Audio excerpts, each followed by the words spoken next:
Brought to you by Palvi Agrico. पालवी ॲग्रिको, भारताचा पहिला AI तंत्रज्ञानावर आधारित B2B आणि B2C ई-कॉमर्स प्लॅटफॉर्म. शेतीसाठी जे काही लागणार थेट तुमच्या बांधावर पोहोचणार, मोबाईलच्या एका क्लिकवर. नमस्कार, मी या ठिकाणी मुंबई तकमध्ये तुम्हा सर्वांचं स्वागत आहे. मी सध्या सोलापूरच्या उजनी धरणाच्या परिसरामध्ये आहे आणि सकाळपासून उजनी धरणातून 40,000 क्युसेकने विसर्ग हा भीमा नदीत करण्यात येतो आणि या निमित्ताने सुद्धा इंदापूर असेल, माढा असेल, माळशिरस किंवा अकलूज असेल या भागामध्ये सुद्धा पाणी सोडायला सुरुवात झाली. याबद्दल बोलण्यासाठी आता सध्या धरणामध्ये काय सिच्युएशन आहे, पाण्याची आवक किती आहे, सोडलं किती जात आहे आणि सध्या या भागात पाण्याची काय स्थिती याच्याबद्दल बोलण्यासाठी आपल्यासोबत धरणाच्या कार्यकारी अभियंत्या सुचेता डोंबरे मॅडम आहेत. मॅम, मुंबई तकवरती तुमचं स्वागत आहे. सध्या धरणामध्ये पाण्याची किती आवक होते आणि पाणी सोडलं किती जातं? उजनी धरण हे भीमा नदीवरचं महत्त्वाचं धरण आहे आणि त्याच्यामुळे पूर नियंत्रणासाठी अर्थातच उजनी धरणाचा मोठा वाटा आहे. उजनी धरणात खडकवासला समूहातून किंवा कुकडी समूहातून जे पाणी येतं त्या पद्धतीने उजनीतला विसर्ग आपल्याला नियंत्रित किंवा हे करावा लागतो. आत्ता सद्यस्थितीला आपण ज्या पद्धतीने इनफ्लो चालू आहे त्या पद्धतीने आउटफ्लो मर्यादित ठेवून एक उजनीची पाणी पातळी आपण मर्यादित ठेवत आहोत, जेणेकरून कुठली पूर परिस्थिती उद्भवणार नाही. तरीही IMD मार्फत एक पुढचे 27 ते 30 सप्टेंबर या कालावधीत थोडी अजूनही पावसाची शक्यता सांगितलेली आहे. तर मी नागरिकांना फक्त एवढीच विनंती करेन की नदी पूर पातळीपासून म्हणजे कधीही पूर परिस्थिती उद्भवू शकते, आपण त्यासाठी खबरदारी घ्यावी आणि स्वतःच्या आयुष्याची काळजी घ्यावी, नदीच्या पात्रामध्ये उतरवू नये आणि स्वतःची काळजी घ्यावी, कुटुंबियांची काळजी घ्यावी, सुरक्षित राहावे. पण ज्यावेळेस पाऊस होतो आणि धरणात पाण्याची जसं आवक वाढते तर असा कुठला तो पॉईंट असतो ज्यावेळेला उंदीतून पाणी सोडण्याची प्रक्रिया विभागाकडून सुरू करण्यात येते? आवक पाहून पाणी सोडण्याची प्रक्रिया लगेचच चालू करावी लागते. त्यामुळे पूर्ण वेळ इथे धरणावर कंट्रोलिंग आणि मॉनिटरिंग पूर्ण वेळ करावं लागतं. उजनीवरती आपली स्काडाची सिस्टम आहे, त्याच्यामुळे आपल्याला एक साधारण किती आवक आहे हे लक्षात आलं की त्या पद्धतीने आपण लगेचच विसर्ग चालू करतो. आता आज रोजी आपल्याकडे 121 TMC एवढा एकूण पाणीसाठा धरणामध्ये आहे आणि आपण याच प्रयत्नात आहोत की कुठल्याही परिस्थितीत पूर परिस्थिती उद्भवू नये. पण मॅडम, जबाबदारी ह्याच्यामुळे सुद्धा वाढते, कारण उजनी हे धरण 127च्या आसपास TMCचं धरण आहे.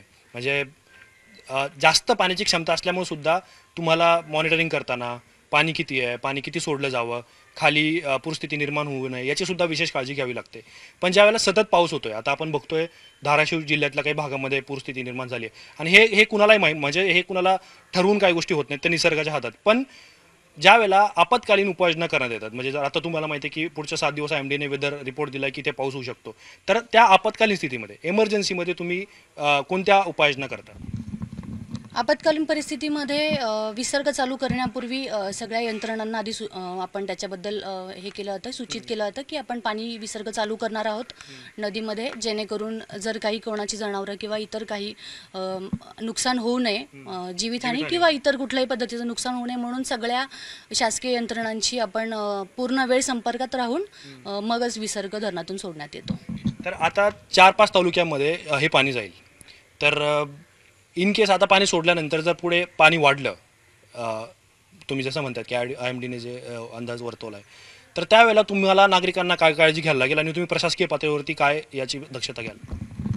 तेच मी जे आत्ता सांगितलं आपल्याला की पावसाचे अजूनही अंदाज असल्यामुळे पाण्याची आवक जावकमध्ये बदल होऊ शकतो. त्यामुळे नागरिकांनी नदीपात्रापासून दूर राहावे आणि यंत्रणांकडून त्यांना शासकीय यंत्रणांकडून जो मेसेज दिला जातो की तुम्ही दक्ष राहावं, त्या बाबतीत नागरिकांनी सगळ्यांनी संपर्कात राहावं यंत्रणेच्या आणि ज्या काही सूचना दिलेल्या असतील त्याचं तंतोतंत पालन करावं, जेणेकरून कुठलीही जीवितहानी उद्भवणार नाही. अगदी शेवटचा प्रश्न मॅडम, उजनी धरण हे काय आहे? म्हणजे अनेकांना कुतूहल असतं की जायकवाडी मोठं आहे, कोयना मोठं आहे की उजनी मोठं आहे. दुसरीकडे आपण बघतो की हा सगळा पट्टा हा ग्रीन पट्टा आहे, ऊस आहे, कापूस आहे किंवा अन्य अशी पिकं आहेत जिथं पाण्यामुळे इथल्या शेतकऱ्यांचं जीवन हे सुफलाम झालं आहे. अनेकदा चर्चा होते मत्स्य व्यवसाय असेल, तर उजनी धरणाचं इथल्या ग्रामीण भागातल्या लोकांच्या जीवनात किती मोठं महत्त्व आहे जे तुम्ही प्रशासकीय पातळीवरती अनुभवता आणि लोकांना ज्यावेळेला तुम्ही बघता, लोकांसोबत जनसंपर्क वाढवतात, त्यावेळेला तुम्हाला काय भावना तुमची असते? तुम्हीच सांगितलं की उजनी धरणामुळे एक सुबत्तता निर्माण झालेली आहे. त्याच्यामुळे एक साधारण धरणाच्या आधीची सोशिओ इकॉनॉमिक परिस्थिती आणि धरणानंतरची परिस्थिती आपण पाहिली तर निश्चितच उजनी धरणाचा हा खालील तालुक्यांना तर आहेच, त्याचबरोबर धरणाच्या कॅच बॅकवॉटरमध्ये जी गावं आहेत त्या सगळ्याच गावांना पाण्याचा एक सोर्स उपलब्ध झालेला आहे आणि त्याच्यामुळे ग्रीनरी आपण जी म्हणतो की फळबागा म्हणा, ऊस म्हणा, या सगळ्यांचीच एक त्यांना त्या माध्यमातून एक चांगलं उत्पन्न शेतकऱ्यांना मिळत आहे आणि त्यामुळे त्यांचं आर्थिक स्थैर्य आल्यामुळे बाकी सगळ्या गोष्टींमध्येही शेतकऱ्यांचं किंवा एक आयुष्यमान राहणीमान उंचावते आहे. तर हे सगळे धरणामुळे होणारे निश्चितच चांगले परिणाम आहेत. आता एकूण किती दरवाजे या धरणाला आणि किती दरवाजातून पाणी सोडण्यात येते सध्या? आत्ता आपण फक्त फर्स्ट बेमधून म्हणजे साधारण 1 ते 16 दरवाजांमधून पाणी सोडलेलं आहे आणि आवश्यकता भासल्या तरच आपल्याकडे 42 दरवाजे आहेत. आत्ता तरी आपण पहिल्या बेमधून म्हणजे 16 दरवाजांमधून एक साधारण 40,000 क्युसेक्सने आता डिस्चार्ज चालू आहे उजनी धरणातून. अत्यंत महत्त्वाची मॅडमने माहिती दिली आहे की 42 दरवाजे आणि